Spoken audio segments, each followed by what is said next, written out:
Токон Жамангулов Курск салгылашуусуна катышкан. Дээрлик 50 күнгө созулган салгылаш улуу ата мекендик согуштун чечүүчү учуру болгон. Кутузов деп аталган пландын жыйынтыгында фашист аскерлеринин Орлов тобу жана стратегиялык плацдарм жок кылынган. Ал эми полководец Румянцев операциясынын жыйынтыгында Белгород Харьков тобу жок кылынган. Салгылаш аяктагандан кийин душмандардын стратегиялык аймагы Кызыл армия тарапка өткөн. 43-жылдын 23 августу фашисттик немецтик аскерлерди кыйратуу күнү катары тарыхта калган. Бирок бул кандуу күндөрдү карыя эстегиси келбейт. Балдарына да айтпай өз ичинде сактаган. Азыр бүткөн бою ооруганын согуштун кесепети деп жоромолдойт. Германияны бошоттук.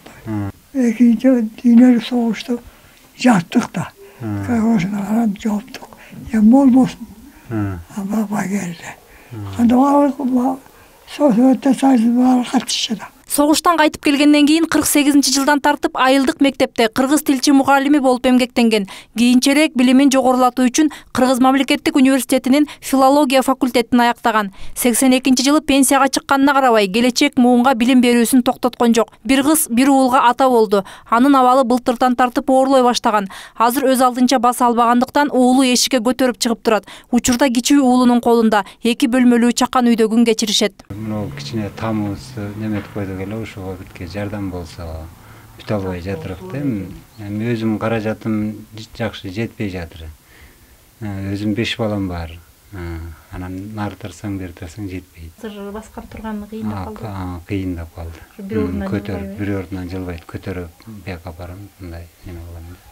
Талас областынын Кара Буура районундагы 9 ардагердин ичинен абалы эң оор ушул карыя дешет жергиликтүү социалдык кызматкерлер. Ардагерлиги жана иштегени үчүн алган пенсиясы күнүмдүк тамак-аштан жана дары-дармектен ашпайт. 5 балалуу уул келини тамды кеңейтүү үчүн баштап койгон иштерин бүтүрө албай жатыптыр. Биз район боюнча айтып атпайбы, 9 ветераныбыз эле калды. Мына ошонун ичинен эң жардамга муктаж ушу Токон аке болуп атат.